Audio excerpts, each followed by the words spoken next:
Hi guys, Yuri here again.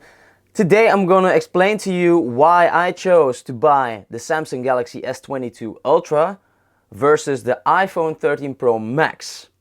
That should be a very interesting video, I think, because I use a MacBook as my daily computer, and the previous phone that I used was an iPhone 7.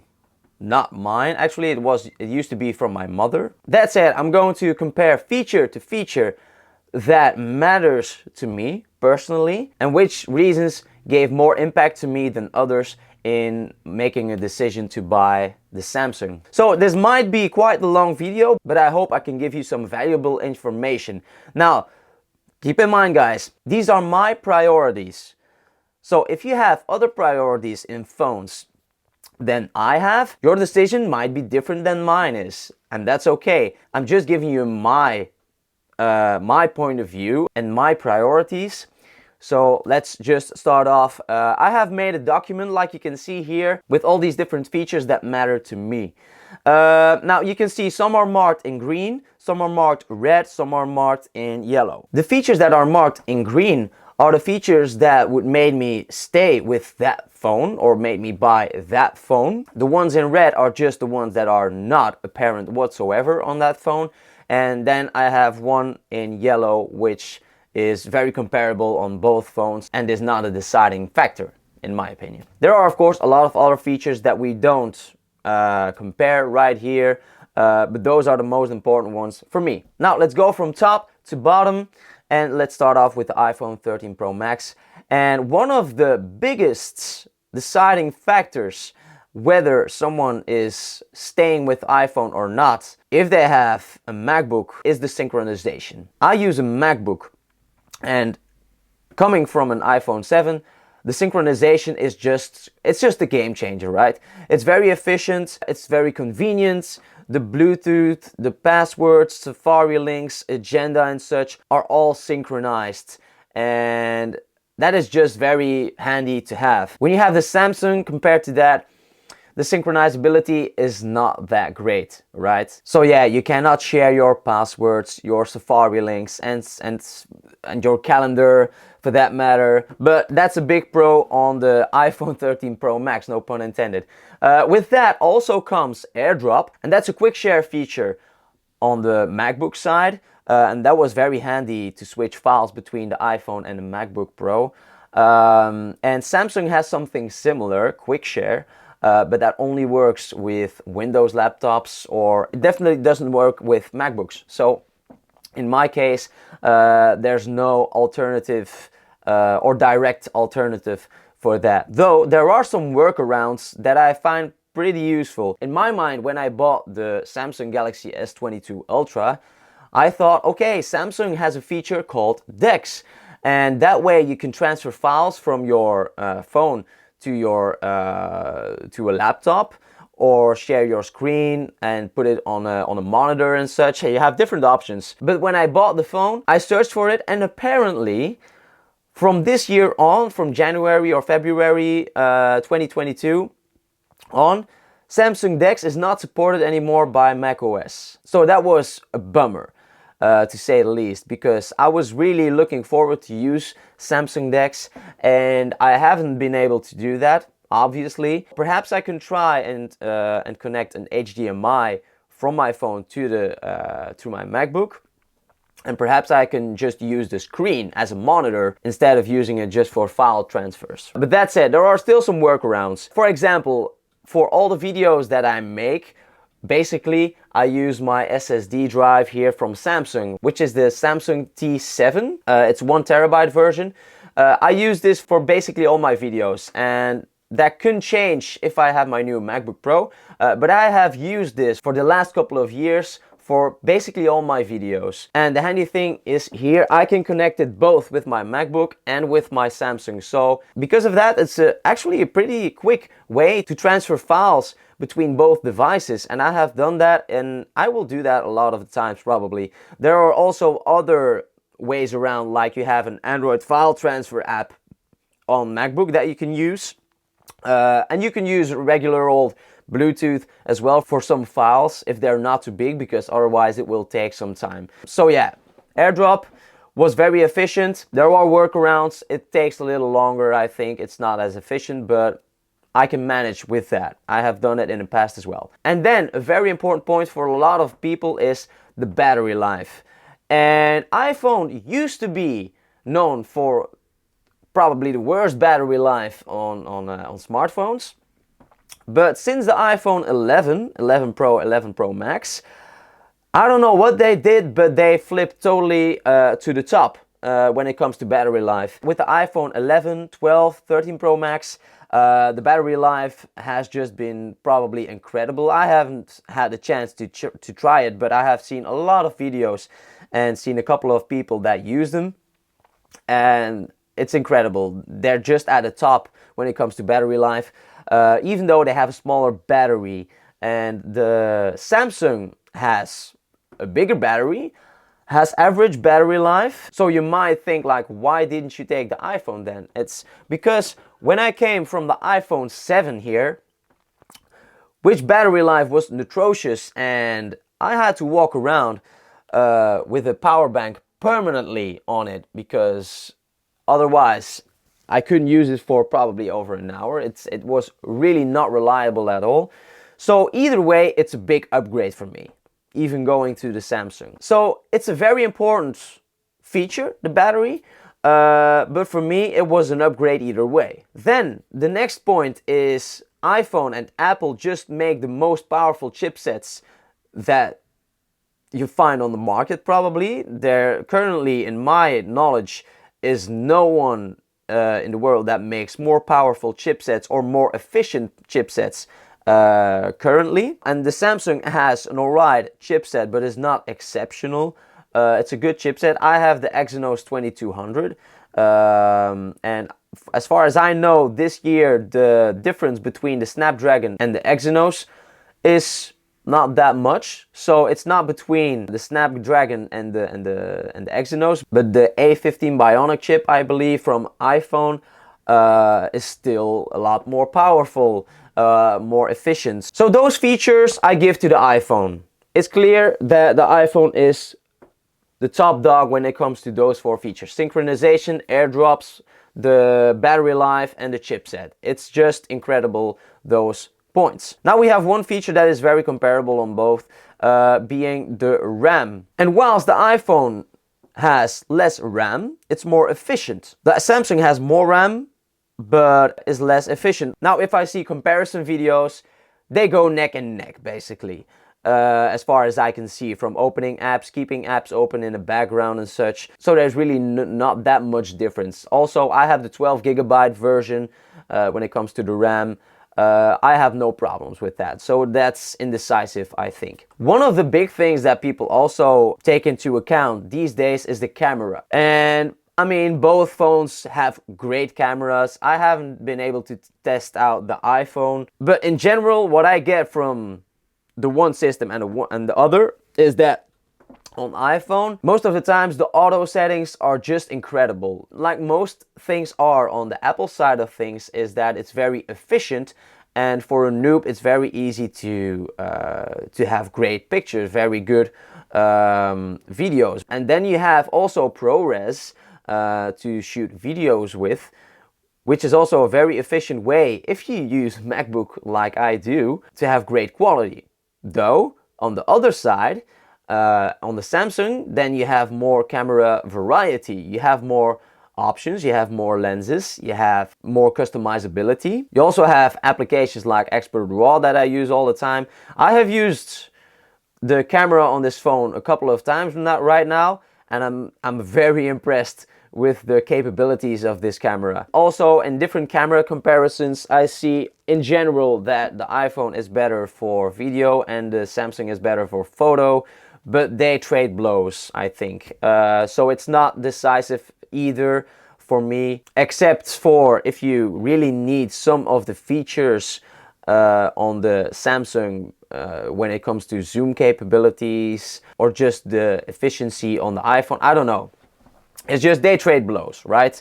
So that's also indecisive, and I didn't mark them right.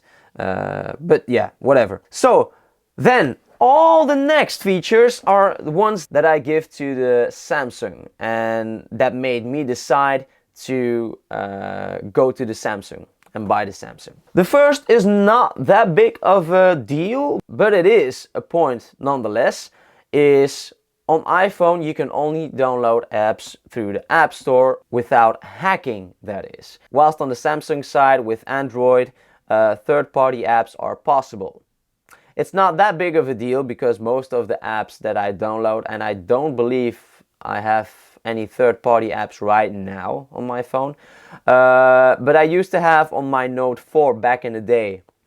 So it is a point nonetheless. Then another point, and this is quite a big point as well for some people, is the connection to USB Type-C and Lightning.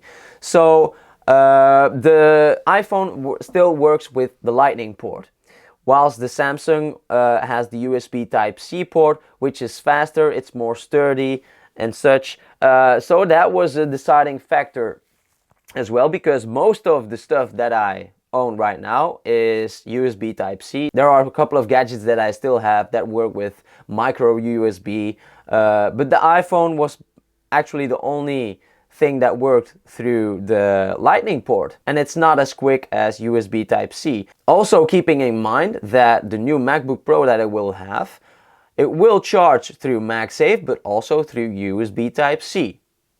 That's something to keep in mind as well. Then next point is the unlocking mechanism. iPhone is known for their Face ID the last couple of years, but it's also the only way to quickly access your phone. Whilst on the iPhone 7 that I had, I still had the home button with the fingerprint scanner on it.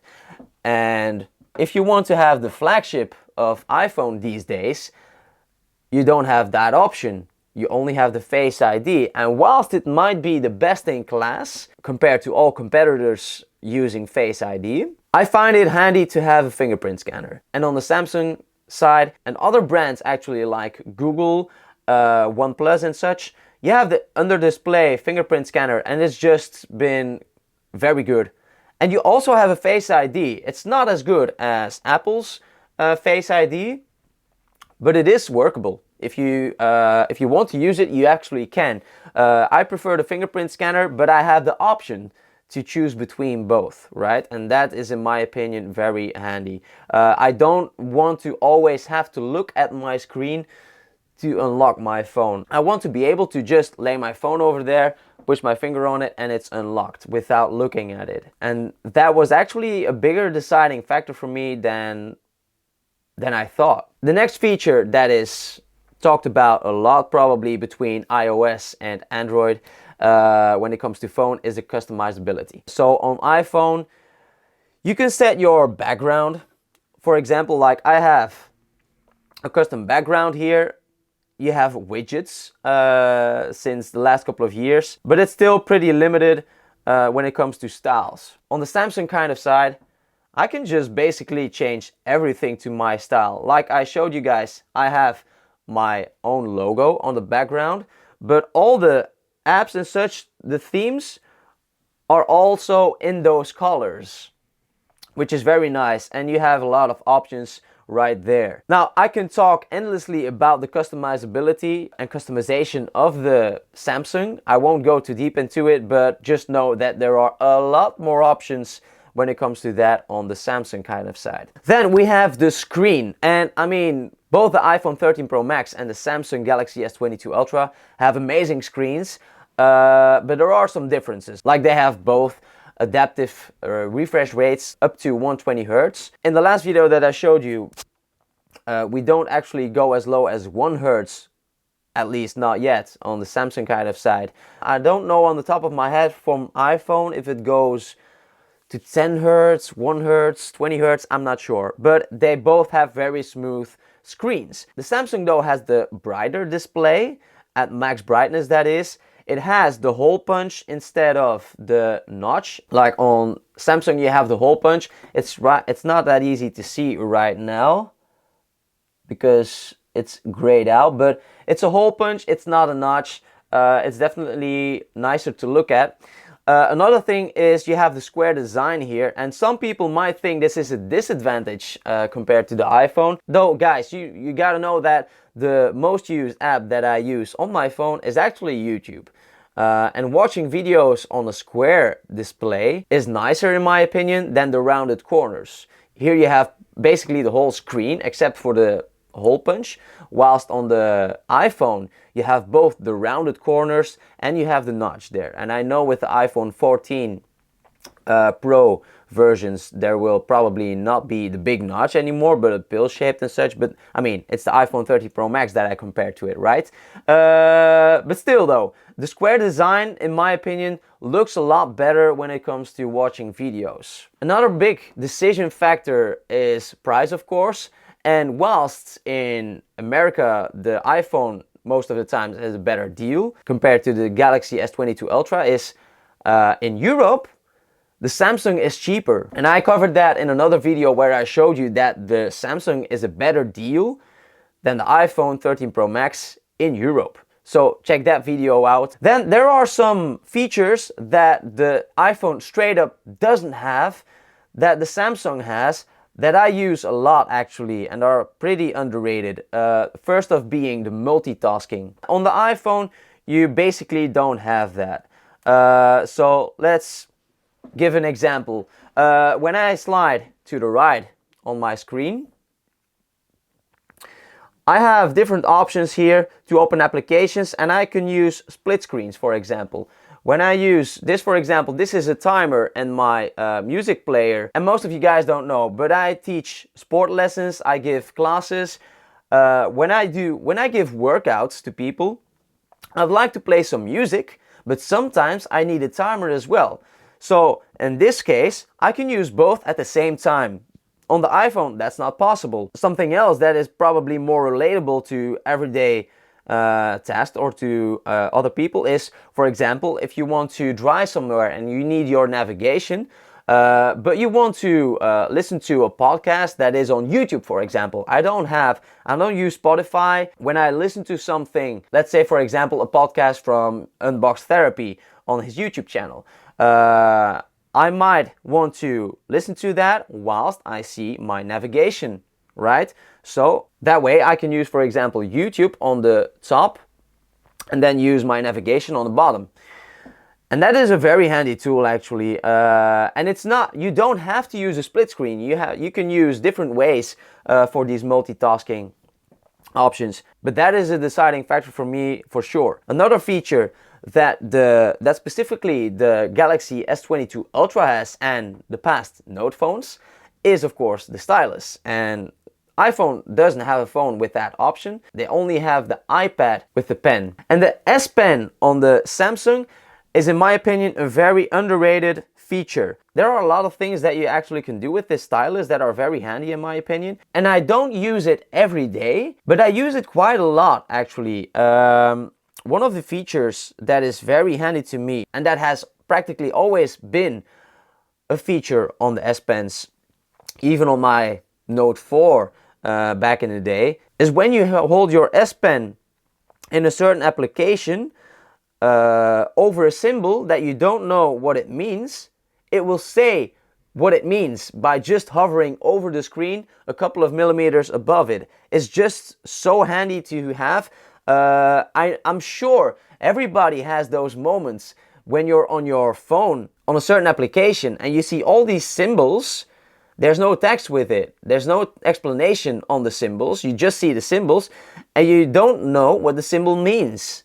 Well, instead of having to tap on the symbol to see what it does and having the chance to do something that you don't want to, with the S Pen you can just hover above it and it says what it does. That's just so handy. And I use that all of the time when I use my S Pen. Also, another thing that is very handy, if you want to adjust pictures, if you want to edit something on your phone, you can be more precise. Or if you want to type something, you can be more precise with the tip of your S Pen than you can be with your fingers. Then another thing that you cannot do with the iPhone is use the S Pen as your shutter button for your camera.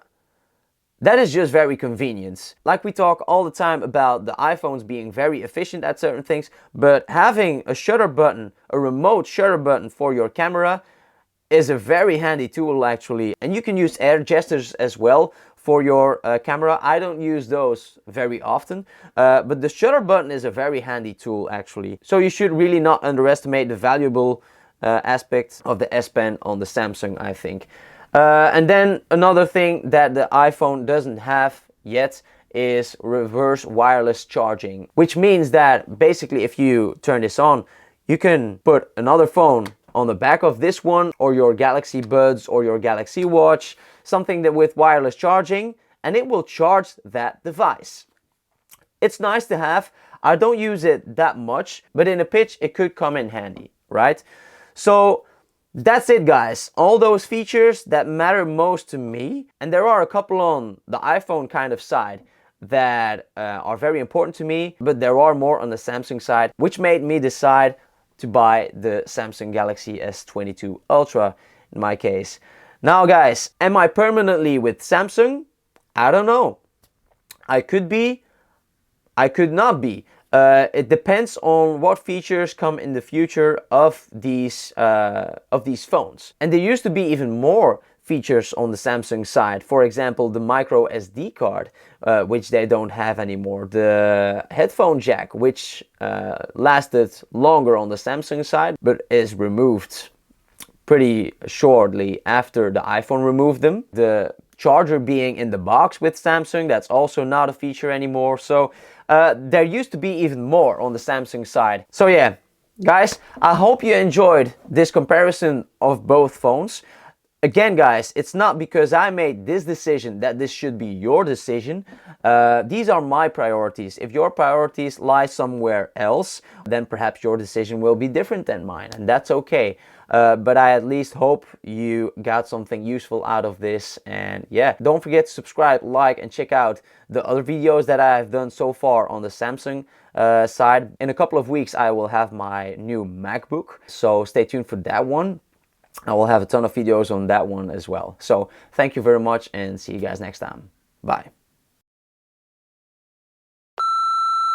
Right? And I'm going to compare, but I hope I can give you some value. There's probably there, and it's not a set. And let's start off now let's go from are all, which is an which is it? So that is why it's a big, but their auto settings, it's very like everything, and this is I want to, though I watch the most used. Here you have the whole with the is which, but in a pitch it could come in